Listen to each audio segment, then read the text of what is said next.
रामकृष्ण हरी मंडळी, श्री स्वामी समर्थ। येत्या 17 जुलै बुधवारी या दिवशी आलेली आहे आषाढी एकादशी। आषाढी एकादशी म्हटलं की आपल्या डोळ्यासमोर येते ती पंढरपूरची वारी। वर्षभरातील 24 एकादशीमध्ये या एकादशीचा एक विशेष महत्त्व आहे। या दिवसाच्या व्रतामध्ये सर्व देवतांचं तेज हे एकवटलेलं असतं, म्हणून या दिवशी सर्वजण व्रत करतात, उपवास करतात, भगवान विष्णूंचा आशीर्वाद हा प्राप्त करून घेत असतात। याच आषाढी एकादशीला देवशयनी एकादशी असं देखील म्हटलं जातं। ही एकादशी मनोकामना पूर्ण केलेली एकादशी तसेच पुत्रदायी एकादशी असं देखील समजली जाते, मानली जाते। या एकादशीपासून चातुर्मासाची सुरुवात होते। या एकादशी तिथीला अन्य दिवसांच्या तुलनेमध्ये प्रत्येकांमध्ये सात्विकता सर्वात अधिक असते, त्यामुळे या दिवशी साधना करणं अगदी सोपं जात असतं आणि या साधनेपासून होणारा लाभ जो आहे तर तो सुद्धा खूप जास्त प्रमाणामध्ये असतो आणि म्हणूनच या आषाढी एकादशीच्या दिवशी अनेक उपाय आणि सेवा केलेल्या जातात। तर याच मधील एक सेवा आज आपल्या व्हिडिओमध्ये आज मी तुम्हाला सांगणार आहे। तर अतिशय प्रभावी असा हा उपाय सांगणार आहे। या आषाढी एकादशीच्या दिवशी आपल्याला एका झाडाला स्पर्श करायचा आहे। हा स्पर्श केल्याने घरात सदैव लक्ष्मी नांदेल, नशिबात नाही ते सुद्धा तुम्हाला प्राप्त होईल। 7 पिढ्यांचं दारिद्र्य नष्ट होऊन मनातील प्रत्येक इच्छा ही पूर्ण होईल। तुमच्यासोबत हा व्हिडिओ मी शेअर करणार आहे, त्यासाठी व्हिडिओ शेवटपर्यंत नक्की बघा। चॅनलवरती नवीन असाल तर सबस्क्राईब करा आणि असेच माहितीपूर्ण नवनवीन व्हिडिओज पाहण्यासाठी बेल आयकॉनलाही प्रेस करा, म्हणजे जेव्हा कधी मी नवीन व्हिडिओ अपलोड करेन तर त्याचं नोटिफिकेशन सर्वात आधी तुम्हाला भेटेल आणि तुम्ही एक पण व्हिडिओ मिस करणार नाही। तर पहा, एकीकडे विज्ञान सांगते की पृथ्वीवरील जीवन हे झाडं आणि वनस्पतीशिवाय शक्य नाही, तर दुसरीकडे शास्त्रात काही झाडे आहेत तर ती दैवी आणि चमत्कारिक मानली जातात। धार्मिक शास्त्राच्या आधारे अशी काही झाडं आहेत त्यांची पूजा करण्यासाठी अत्यंत महत्त्वाची मानली जातात। या झाडांची पूजा केल्याने शुभ फळ प्राप्त होतं, तसेच या झाडांची पूजा केल्याने जीवनातील सर्व संकटे देखील दूर होतात आणि म्हणूनच या आषाढी एकादशीच्या दिवशी जर आपण या वृक्षांची पूजा केली तर नक्कीच नशिबात नसणाऱ्या गोष्टी सुद्धा आपल्याला प्राप्त होतील। आपल्या मनामध्ये एखादी इच्छा असेल आणि ही इच्छा पूर्ण करण्यासाठी आपण प्रयत्न सुद्धा करत असतो, कष्ट सुद्धा करत असतो, पण कधी कधी कष्ट आणि मेहनत करून देखील आपली कोणतीही इच्छा पूर्ण होत नाही। जर तुम्ही या आषाढी एकादशीच्या दिवशी या वृक्षाची पूजा केली, या झाडांना हात लावला तर नक्कीच तुमच्या मनातील कितीही कठीण इच्छा देखील पूर्ण होईल आणि घरात सदैव लक्ष्मी नांदेल, घरातील दरिद्री ही संपूर्णपणे नष्ट होईल। यामध्येच असे एक झाड आहे तर ते म्हणजे तुळशीचं झाड। एकादशी तिथीला तुळशीच्या झाडाला विशेष महत्त्व दिलं जातं, अतिशय पवित्र हे झाड मानलं जातं। कोणत्याही शुभ कार्यात तुळशीच्या पूजनाला महत्त्वाचं स्थान दिलं जातं। हे रोप घरात लावल्याने घरातील नकारात्मकता दूर होते, तसेच आपण तुळशीची पूजा केल्याने घरामध्ये धनसंपत्ती येते, तर ती जी काही धनसंपत्ती आहे तर ती वाढतच जाते। म्हणून आषाढी एकादशीच्या दिवशी या तुळशीच्या पूजेला अनन्यसाधारण असं महत्त्व आहे। तर आपल्याला एकादशीच्या दिवशी तुळशीचं व्रत असतं, त्यामुळे तुळशीला जल अर्पण करायचं नाही, त्याचबरोबर तुळशीला स्पर्श देखील करायचा नाही। आपण ज्या काही सेवा करणार आहोत तर ते तुम्हाला दुरूनच करायच्या आहेत।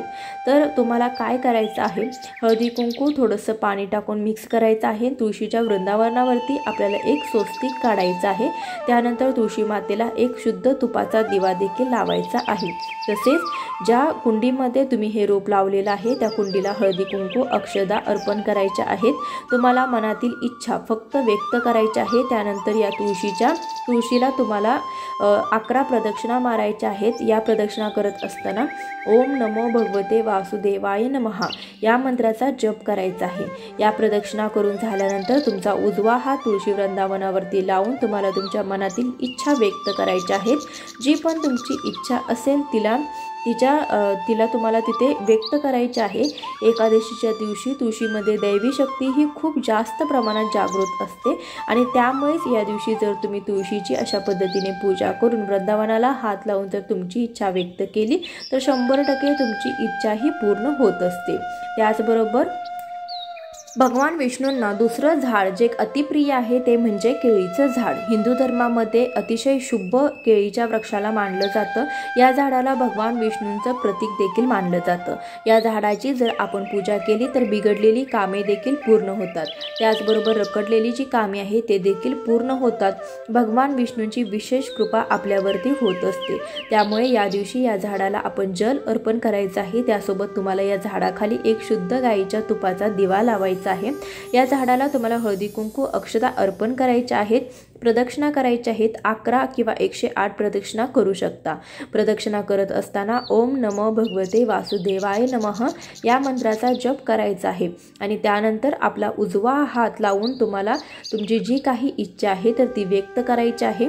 या दिवशी या वृक्षाची पूजा केल्याने भगवान विष्णूंच्या कृपेने तुमच्या मनातील सर्व इच्छा मनोकामना पूर्ण होतात। हाच उपाय तुम्ही गुरुवारच्या दिवशी देखील करून पाहू शकता। गुरुवारच्या दिवशी देखील केळीच्या झाडाची पूजा केल्याने भगवान विष्णूंचा विशेष आशीर्वाद आपल्याला प्राप्त होत असतो। या पुढचं झाड आहे तर ते म्हणजे पिंपळाचं झाड। आपल्याला सर्वांनाच माहीत आहे की पिंपळ वृक्षाला भगवान विष्णूंचा संपूर्ण अवतार रूप मानलं जातं। एकादशी तिथीला आपण भगवान विष्णूंच्या पूजेसोबतच माता लक्ष्मीची सुद्धा पूजा करत असतो आणि साक्षात या वृक्षामध्ये माता लक्ष्मी आणि भगवान विष्णू हे एकत्रित वास करत असतात। हे अतिशय पवित्र आणि पूजनीय मानलं जातं। जर आयुष्यामध्ये आपल्याला नेहमी अडचणी येत असतील, नेहमी अडचणींना सामोरे जावं लागत असेल तर तुम्ही या वृक्षाची जर पूजा करायला सुरुवात केली तर जीवनामध्ये अडचणी ही नावाला सुद्धा उरणार नाहीत। तसेच या वृक्षाची पूजा केल्याने सर्व त्रास दूर होतो, त्यानंतर सर्व अडचणी दोष देखील दूर होतात आणि म्हणूनच आपल्याला या दिवशी एका तांब्यामध्ये स्वच्छ पाणी घेऊन त्यामध्ये चमचाभर काळे तीळ टाकून हे जल तुम्हाला या पिंपळाच्या वृक्षाला अर्पण करायचं आहे। त्याचबरोबर तुम्हाला या वृक्षाला हळदी कुंकू लावून त्यासोबतच तुम्हाला एक शुद्ध गाईचा तुपाचा दिवा सुद्धा लावायचा आहे। या तुपाच्या वासाने माता लक्ष्मी ही आपल्यावरती प्रसन्न होत असते आणि ती आपल्या घरामध्ये प्रवेश करत असते। यामुळे या दिवशी तुम्हाला शुद्ध गाईच्या तुपाचा दिवा देखील लावायचा आहे। दिवा लावत असताना दिव्याखाली तुम्हाला हळदीचं आसन द्यायचं आहे आणि त्यावरती हा दिवा तुम्हाला ठेवायचा आहे। दिवा लावून झाल्यानंतर तुम्हाला या वृक्षाला 11 किंवा 108 प्रदक्षिणा करायच्या आहेत। प्रदक्षिणा करत असताना ओम नमो भगवते वासुदेवाय नमः या मंत्राचा जप करायचा आहे आणि यानंतर या वृक्षाला तुम्हाला उजवा हात लावून तुमची मनोकामना इच्छा तुम्हाला या दिवशी या वृक्षाजवळ सांगायची आहे, व्यक्त करायची आहे। असं केल्याने भगवान विष्णू आणि माता लक्ष्मी यांच्या कृपेने तुमच्या मनातील सर्व इच्छा मनोकामना या पूर्ण होतील। त्याचबरोबर आपल्याला या दिवशी बेलाच्या झाडाची पूजा देखील करायची आहे। या दिवशी बेलाच्या झाडाची पूजा करणं अतिशय शुभ मानलं जातं, कारण की या दिवसापासून चातुर्मासाला सुरुवात होते आणि चातुर्मासामध्ये भगवान श्रीहरी विष्णू हे योग निद्रेमध्ये जातात आणि संपूर्ण जो जगाचा कारभार आहे तर तो कारभार भगवान शिव शंकरांकडे सोपवण्यात येत असतो। त्यामुळे या दिवशी भगवान विष्णूंच्या पूजेसोबत भगवान शिवशंकरांची देखील पूजा करण्याची खूप महत्त्व आहे। तर या दिवशी आपल्याला या दिवशी बेलवृक्षाची सुद्धा पूजा करायची आहे। वृक्ष देखील अतिशय शुभ मानलं जातं। या झाडाची पाने भगवान शिवशंकरांना अतिप्रिय आहेत। या दिवशी भगवान शिवशंकरांना बेलाचं पान अर्पण केल्यानंतर जीवनातील सर्व संकटे दूर होतात आणि म्हणून आपल्याला या वृक्षाला जल अर्पण करायचं आहे। त्यानंतर तुम्हाला या वृक्षाखाली शुद्ध गाईचा तुपाचा दिवा लावायचा आहे। या वृक्षाला 7 प्रदक्षिणा करत तुम्हाला ओम नमः शिवाय या मंत्राचा जप करायचा आहे आणि उजवा हात लावून मनोमन तुमची इच्छा व्यक्त करायची आहे। तसेच जर तुमच्या घरामध्ये शमीचं झाड असेल तर शमीच्या झाडाची सुद्धा तुम्हाला पूजा करायची आहे। शमीचं पान जे आहे तर ते सुद्धा भगवान शिवशंकरांना अतिशय प्रिय आहे। या दिवशी अनेक जण तुळशीच्या पानासोबत शमीची पानं जी आहे ते देखील भगवान विष्णूंना अर्पण करत असतात, त्यामुळे भगवान विष्णू हे प्रसन्न होतात। या झाडाला तुम्हाला शुद्ध गाईच्या तुपाचा दिवा लावायचा आहे, मनोमन इच्छा सांगायची आहे आणि या 5 ज्या काही झाडे सांगितलेली आहेत या 5 झाडांची पूजा आपल्याला येत्या आषाढी एकादशीला करायची। या 5 पैकी तुमच्या घराजवळ जे पण झाड असेल तर त्या झाडाची पूजा तुम्हाला करायची आहे। सर्व झाडांची पूजा करण्याची काहीही गरज नाही। व्हिडिओ तुम्हाला आवडला असेल तर लाईक शेअर करा, चॅनलवरती नवीन असाल तर नक्की सबस्क्राईब करा।